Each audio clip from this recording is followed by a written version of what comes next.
Welcome to the Private School Leader Podcast, where private school leaders learn how to thrive and not just survive as they serve and lead their schools.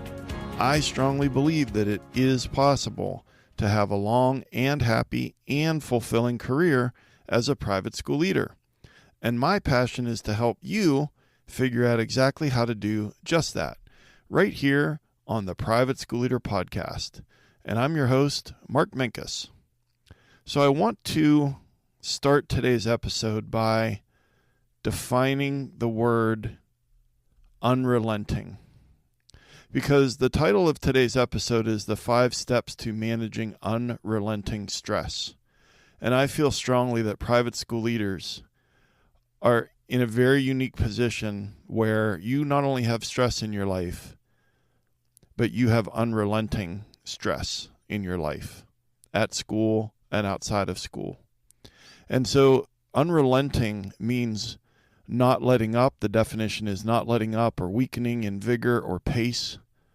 Some synonyms for unrelenting are unforgiving, unsparing, ruthless, cruel, unyielding, and merciless.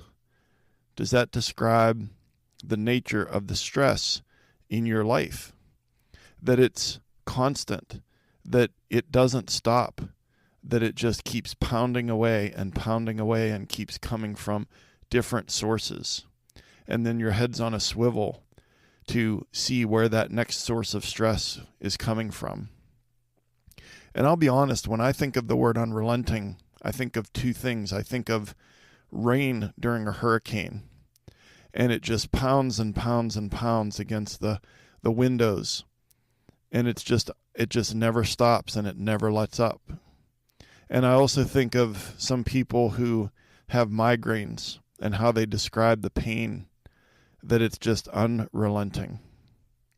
And so when it comes to stress, stress, I saw a definition that I've never seen before, and I'm going to read it to you. It says, stress is anything that requires our internal systems to burn energy to maintain some kind of internal balance. Stress is anything that requires our internal systems to burn energy to maintain some kind of internal balance. I just described why you are so tired at the end of the day and why you feel like you have very little or nothing left in the tank for your family or for yourself. And it's because of the unrelenting stress that we deal with as private school leaders. Upset parents, needy teachers, student problems, facilities, finance, fundraising, athletics, curriculum, the board, transportation, retention, budget, admissions, marketing, payroll, student discipline issues, and the list goes on and on and on. And so if the stress in your life as a private school leader is unrelenting, we're going to talk about how to manage unrelenting stress on today's episode of the Private School Leader Podcast. And before we jump into that, I'm excited to share with you a free resource just as a way to say thank you for listening to the podcast. And this is called How to Use Verbal Judo to Have Better Conversations with Parents at Your School. And so what is verbal judo? It's a communication strategy that focuses on using words effectively to de-escalate conflict and resolve disputes.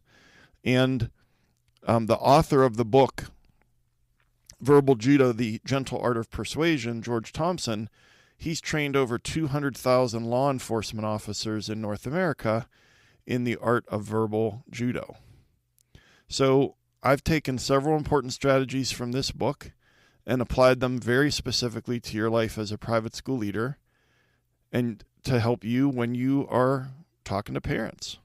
And so you can get your free copy of How to Use Verbal Judo to Have Better Conversations with the Parents at Your School by just going to theprivateschoolleader.com/judo. And again, a free gift for you there, privateschoolleader.com/judo. And one last thing, I just wanted to let you know that I have 3 coaching spots open right now, and I would really love to work with you one-on-one. And some people that have never been coached before, it's very kind of confusing and just kind of vague as far as, well, what is coaching? Well, I see it as two things. It's about transformation and it's about solving problems.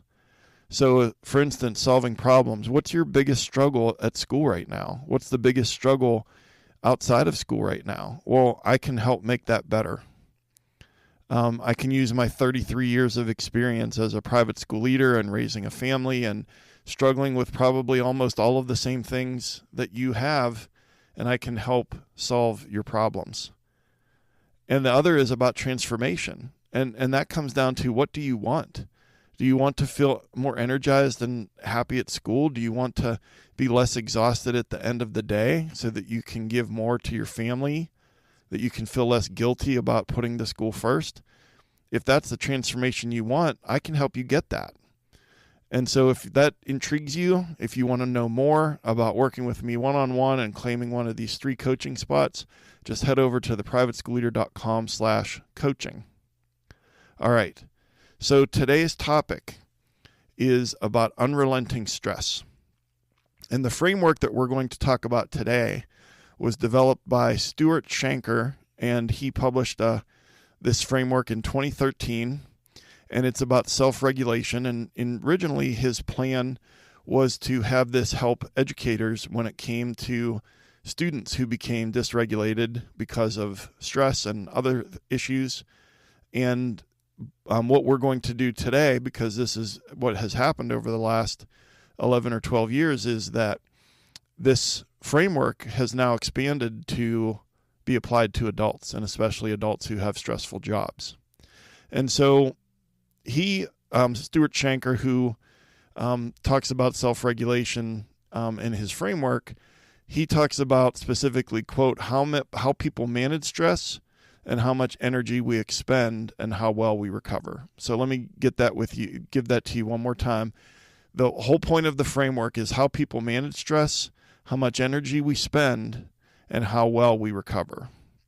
And that sounds pretty good, especially with what we deal with as private school leaders. And so the framework has 5 steps. Step 1 is reframe. Step 2 is recognize. Step 3 is reduce. Step 4 is reflect. And step 5 is respond. And I'll have all of this for you in the show notes at theprivateschoolleader.com/episode 101. I know that most of you multitask when you listen to the podcast, whether you're driving to or from school or running errands or on a walk, whatever it might be, and you can't really jot these things down. That's okay. I'll take good care of you in the show notes. And the other thing that I'll link in the show notes is I did an episode back, episode 78, and it's called Do These 4 Things to Feel Less Stressed at School. And that will be a good companion podcast to today's episode. So I'll link that in the show notes as well. All right, so let's get into this framework. So number 1 is reframe, or reframe the behavior. So let's talk about this from the context of just asking yourself a question when you're really stressed out. And remember, it's unrelenting stress. It's coming from all different directions and it's constant. To just pause and ask why and why now can help us just stop and understand our feelings and our reactions. And the goal is to get out of your amygdala hijack area and get your brain, get your thinking going into the prefrontal cortex. And so get it out of the cerebrum where where emotion is ruling how you feel and how your body's reacting, and get it into that prefrontal cortex. And so you're like, okay, well, that's easier said than done, and you're right. But I want to tell you about just a moment about amygdala hijack and then give you a quote from Viktor Frankl and apply it to how we can, when we're under stress, feel better, feel differently, and manage that stress more effectively. So amygdala hijack, our amygdala is that part of our brain where it controls emotion. It is very impactful when it comes to the fight or flight response. And so what happens is there's a stimulus, and then the amygdala responds and floods the brain with cortisol and sends adrenaline to throughout our body. And, that can be very helpful when we're trying to run away from a bear or when we're in danger. But the problem is that if we're sitting at our desk and we just hung up with a parent and we had a really stressful phone call and our amygdala has hijacked our brain, that's not good. And then we just have this stress and all the things that you feel, the racing heart rate and the skin temperature rising, maybe a little bit of sweat, a little bit of a pit in your stomach, your thoughts just kind of not being able to form a really coherent thought and just some anxiety rising up in you. All of those things are because of the amygdala hijack. And Viktor Frankl, who was a Holocaust survivor and then became a psychologist, he wrote a book called Man's Search for Meaning, one of the most important books ever written, in my opinion. And his most famous quote is, "Between stimulus and response, there is a space. In that space is our power to choose our response. In our response lies our growth and our freedom." So just remember that between stimulus and response, there's a space. And I think that as private school leaders, we often just feel like we have no agency, that we have no control, that we are just going to be in that tsunami of stress and there's nothing that we can do about it. And I would like to challenge your thinking on that, because every source of stress is a stimulus. And between that stimulus and how we choose to respond, there's a space. And the power to choose our response is the thing that gives us freedom. And when we don't pause, we just immediately react. And so it's the idea of responding instead of reacting. And my fear is, because I see it all the time with my coaching clients, I see it all the time with students in Thrive Academy office hours, is that we just react. And then we react and we react and we react, and then we run it back, and we keep doing that day after day, week after week, month after month, year after year. And that is a recipe for burning out and for being an unhappy, unfulfilled private school leader that doesn't want to do this for a very long time. And that's the opposite of what we want. And so it's basically reframing things. So pausing and then trying to reframe it. And so I'll give you a couple of examples. So let's say that you have a difficult meeting with a parent coming up, and instead of viewing it as a confrontation, instead of fretting with anxiety over and visualizing how terrible this meeting is going to go, just reframe it as a chance to strengthen a relationship and serve the child. Okay? So this is just one specific example. So stick with me here. So you're thinking about a meeting with that parent that's coming up, and instead of just immediately, that's the stimulus, and then the response is anxiety and dread and doom and gloom and all of the physical reactions and cortisol. I get it. But if we paused and we reframed it as a chance to strengthen a relationship, but more importantly, to serve that child, focus on the child. They didn't choose their parents. They didn't choose their parents' behavior. Maybe they've adopted some of their parents' behavior, but it's about the child. And then you can prepare for that meeting in a different way, and you'll probably be less anxious. And another thing, just with reframing, and this doesn't have to do necessarily with stress, but it has to do with a task, is that there will be times where in the summertime, maybe it's a really hot day, and I just don't feel like cutting my grass. And I have a lot of hills in my yard, and I just don't feel like it. And I'm in my head, and I'm just like, oh, I have to cut the grass. But several years ago, it occurred to me one time when I was cutting my grass that there's probably a very high percentage of the world's population who wishes that they own property, who wishes, and it's a lifelong dream and goal, to own a home and to have a yard. And so now when I cut the grass, instead of fussing to myself that I have to, I actually think about how I get to be a homeowner and I have a yard and I get to cut the grass. And you might be saying, well, that's just, that's just trying to trick your brain and, things of that nature. Listen, I'm just saying that there's a space between stimulus and response. And if we pause and reframe the source of the stress, it can make a difference. Okay. Number 1 is reframe. Number 2 is recognize. So we're going to recognize the stressors. And so this means like identifying the source of the stress and acknowledging our emotional response. And that might sound a little weird, but it's like this. Okay. So let's say that you're in your office and you look up at the clock and you see that it's 2:05 p.m. and you start feeling really, really stressed and you feel anxious and, you start to feel that fight or flight, response welling up inside of you, and you're not really even sure why. Well, we talked about reframing it, but you need to recognize the stress. And there's an old saying, you've got to name it to tame it.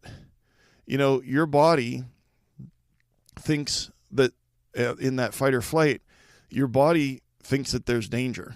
And so when it doesn't see the danger, it doesn't see the bear or the wolf that's chasing you, it's just going to stay in fight or flight. But if you can kind of name it and just be like, you know what, it's 2:05 p.m. and the reason that I'm stressed out is because I know that I have this, I have to go talk to this teacher at 3:00 and it's going to be an uncomfortable meeting because I have to hold them accountable for some stuff that they haven't been doing.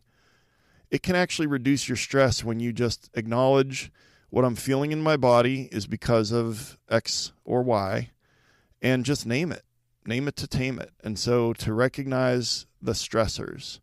And that's hard because we are often bombarded by stress, multiple different sources of stress at the same time. But if we can make a conscious effort to think about it and to acknowledge and name it, we can then do something about it. And so an example that I told you that this framework that we're talking about today was developed in 2013 and by Stuart Shanker. And Stuart Shanker, in an article that I read, he gave an example of all of these different sources of stress, but that when he recognized it, then he changed his behavior. So let me just read this to you. Quote, "On a recent morning, I was rushing to an appointment with no time for breakfast. I was worried about being late for my appointment and thinking about giving feedback to students in an online course that I was teaching." Okay. So he doesn't eat breakfast. That's impacting him biologically. He's worried about being late. So that's affecting his emotions and his social anxiety. And then thinking about the class that he's going to teach is the cognitive load. Okay. So just a lot of different sources of stress that are affecting a lot of different domains. Okay, so what he did was he recognized these stressors allow us to make a conscious effort to address them. And then to finish the quote, he said, "As I drove to my appointment, I switched the radio from a news station to quiet music, loosened the grip on the steering wheel, lowered my shoulders, and took 2 deep breaths." So you get what I'm going for here, right? Is that our behavior is just going to be our behavior. If we don't recognize and acknowledge, I'm stressed and here's why, what can I do about it right now? And you might be very deterministic in your viewpoint about stress and just be like, you don't understand, Mark. You don't work at my school. You're right, I don't work at your school. But I've been doing this for 33 years and I've dealt with a lot of stressful situations over the years. And if you don't deal with them in a more healthy way, I just don't want you to end up like me. If you've been listening to this podcast, you know that I ended up with ulcers and ended up with burnout and with stress-induced vertigo and different things like that. And I just don't want that for you, because the body will always pull the emergency brake. But if we can think about it and acknowledge what it is and then try to have a response to that. So we're reframing, we're recognizing, and then number 3 on our 3 steps to manage unrelenting stress, number 3 is to reduce the stressors. And I can hear what you're saying. You're like, yeah, right. That would be great. How am I supposed to do that? Well, there's a few things that we have to think about in the first place. First of all, you have to believe that it's possible to reduce not necessarily the number of stressors, although I think that's possible, but to reduce how much that stress impacts you emotionally. And also, managing your environment can significantly impact your overall well-being, and it can reduce stress. And so what I talk about a lot on this podcast is being intentional about your day instead of just letting your day happen to you. So you're saying, okay, so how can I reduce stress by being more intentional and being more intentional about my environment? All right, I'll give you 2 examples. Number 1, if you find that back-to-back meetings really drain your energy and they really stress you out because you're trying to wrap up with this person and then magically get to this next meeting, or that person is hovering outside your office, then I think that in your calendar that you need to schedule 5 or 10 minutes of buffer time, but still stick to the schedule so that you have that buffer time, but also you can stand up. You can take a drink from your water bottle. You can maybe actually go to the bathroom for the first time that day. These things that we don't do and the things that we just accept as a normal part of our day, if we're more intentional about it, just even building in that few extra minutes, recognizing that that stresses you out and it drains you, can make a big difference, changing something on your calendar. And then I have a second example, and this one's something that I do, and it's going to sound kind of silly. But years ago, I was noticing that in the mornings I was really stressed out, and I was often just getting to work barely on time, or depending on traffic, coming in late, a little bit late, and that was stressing me out. And so I started to just pause and think about, what am I spending my time on in the morning? And I was realizing that, the decision making of like, okay, picking out which shirt and which tie and which pair of pants and finding socks that match the pants and so on and so forth. And then sometimes the shirt needs to be ironed, and ironing the shirt and so on and so forth. And then it was like, the cascade of just that stress, but also the time that it would take to find clothes and get dressed wasn't helping. And so I changed and managed my environment. And so what I did, and like I said, it's going to sound kind of silly, but on the weekend, and at the beginning of a month on a weekend, I would just figure out all of my shirts and ties, socks, everything for, the month, and actually make a little calendar. But then on a weekend, on the Saturday or the Sunday, usually the Sunday afternoon, I would iron my 5 shirts for the week and put them in my closet and have the shirt, the tie, the pants, the belt, the socks, the undershirt, and everything was there, so that then the next morning, on Monday morning, all I would have to do is just reach for the hanger and get dressed. That is managing your environment to reduce a stressor in your life. But the very first step in that is noticing and then figuring out, what can I do with my environment to reduce that? Okay. So we're talking about the 5 steps to managing unrelenting stress. Number 1, reframe the behavior. Number 2, recognize the stress. Number 3, reduce the stressors. And number 4, reflect and enhance stress awareness. So sticking with our alliteration of the letter R, we're going to reflect in step 4. And so the author of an article that I read said that in today's society, many people no longer know what calm feels like, or they confuse the mindlessness of screen time with being calm. And I wonder how true that is for you. I know it's kind of true for me that, I was born in the late 60s, grew up in the, late 70s and the 80s. And there were only 3 channels, and we didn't have phones, cell phones, and we knew what it was like to, entertain ourselves, or to just have it be kind of calm and kind of quiet.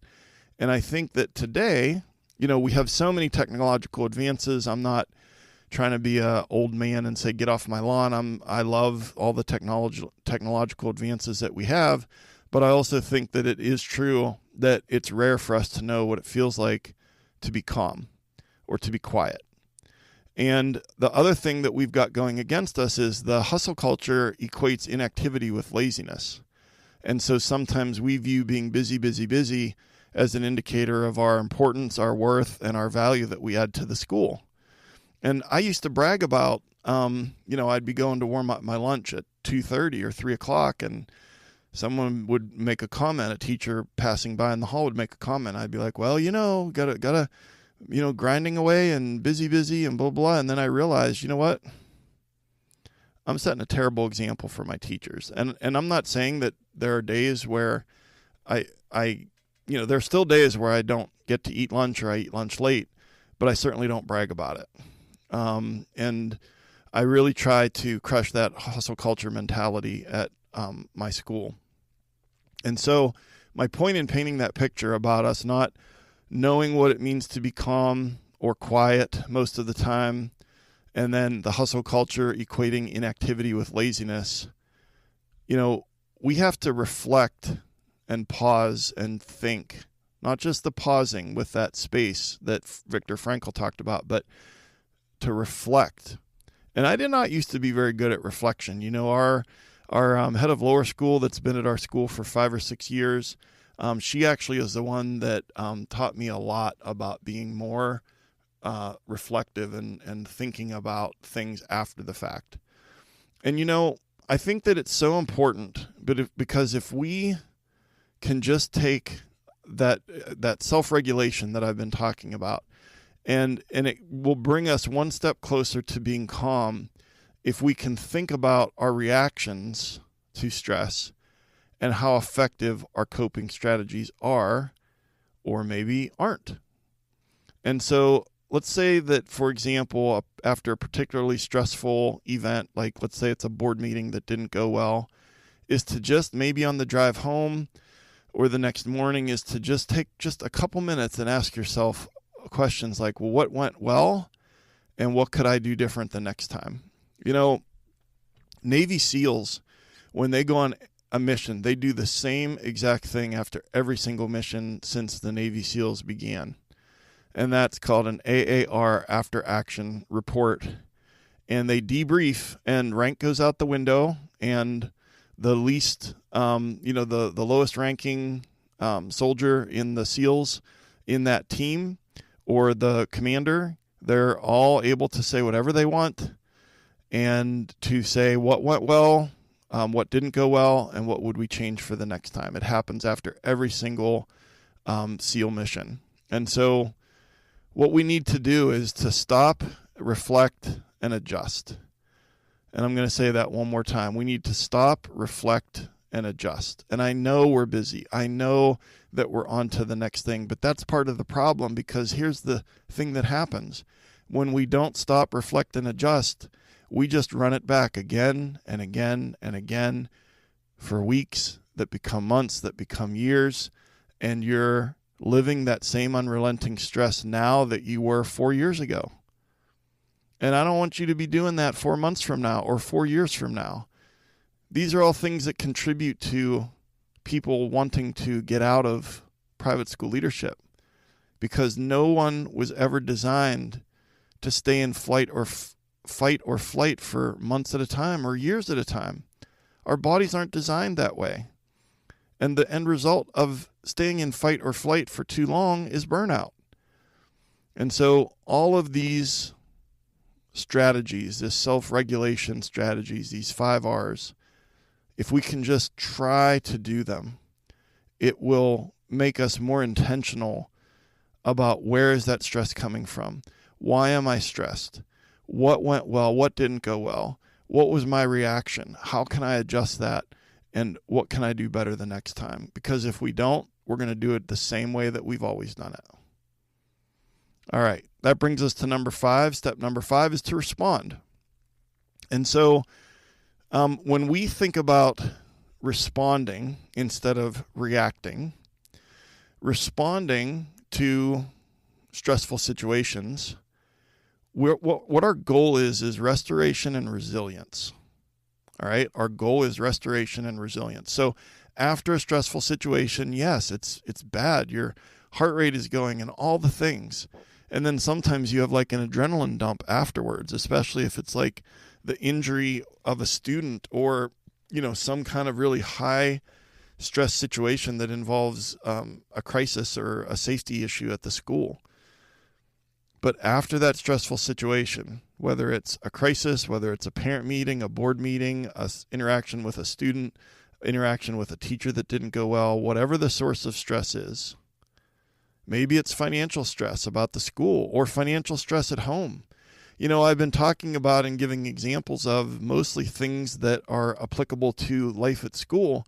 But what about all the stress outside of school with paying the mortgage and with getting to our kids' activities on time and to, trying to, spend some time with the love of our life and just the things that we as private school leaders often struggle with. There's stress in school. There's stress outside of school. We've got to do something to pump the brakes, and that's what these 5 R's are about. And so if the goal for Respond is restoration and resilience, we want to build resilience after a stressful situation, or that stressful situation just exists in a vacuum and we didn't really learn anything from it. We didn't really grow from it. And that's a mistake. And so we need to build our personal toolbox of self-regulation strategies. They'll help us feel calm. They'll help us feel more alert. That cortisol makes us dumb. It makes us slow in our decision making. It does the opposite of us feeling calm. And so one of the ways to go forward with this is to think about, well, how can I refill my tank when it's empty? And to consider some restoration strategies. I said it's about restoration and resilience. Well, I want to give you a very specific example. You're all stressed out.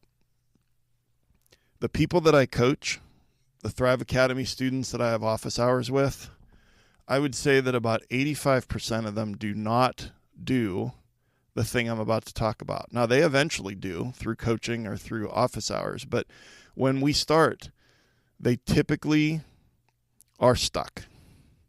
They're stuck in their office, and I tell them, listen, joy is happening all over your campus, but it rarely comes to you, and you have to go to the joy, and you need to put it in your schedule. And this is, I think, probably the most important part of this episode, and so I'm going to say that again. Joy is happening all over your campus. It rarely comes to you.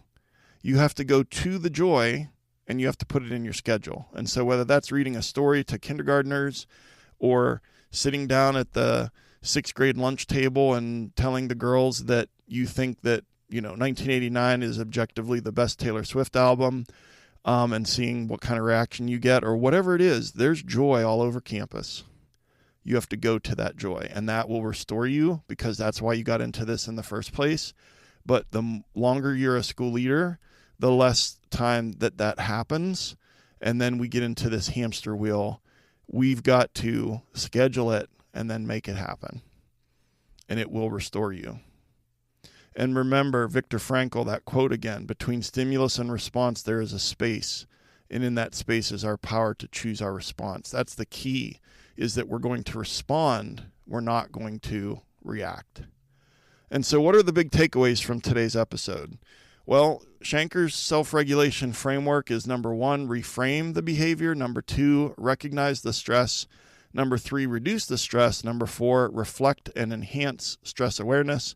And 5, respond. And so if we just hit just the R's, 1, reframe. 2, recognize. 3, reduce. 4, reflect. And 5, respond. And those will all be in the show notes for you at theprivateschoolleader.com/episode 101. And your call to action this week is to try to ask yourself, when you're feeling stressed, to ask yourself the question, why am I feeling stressed right now? And action step 2 is to decide how you are going to respond in that space between stimulus and response.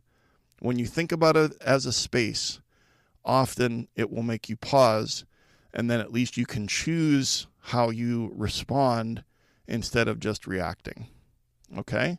So to wrap it up, I just want to remind you, I said at the top of the episode that I have 3 coaching spots open right now, and I'd love to work with you one-on-one. So go to theprivateschoolleader.com/coaching. And I have another free gift for you to say thanks for listening. And it's 5 strategies to help you work with difficult parents. And the parents at our school, most of them are great, but some of them can be really demanding and difficult. And so this guide will give you the tools you need to build better relationships and have better meetings with the difficult parents at your school. And so if you head over to theprivateschoolleader.com/parents, you can grab this free guide called 5 strategies to help you work with difficult parents. Again, that's theprivateschoolleader.com/parents, and that's free for you just to say thanks for listening. And I'd love to hear from you. Shoot me an email at mark.o.minkus@gmail.com. And if you would please rate and review the podcast wherever you listen to it. It helps the algorithm push it out to private school leaders all over the world. This podcast is being listened to in 59 countries around the world, and just want to get that word out and this content to those leaders that really need it. And one of the best ways to do that is, if you have ever gotten any value from this podcast, if you would just please share the link with another leader at your school, another leader in your life, or an aspiring leader at your school. Because I want to just get this word out there that there are strategies available. This is a hard job. The stress is unrelenting, but there are ways to make it better. So I've been your host, Mark Minkus. I just want to say I appreciate you so much and all your hard work that you do for your school and for those kids. And thanks for taking some of that precious time to join me here today. And I'll see you next time right here on the Private School Leader Podcast. And until then, always remember to serve first, lead second, and make a difference.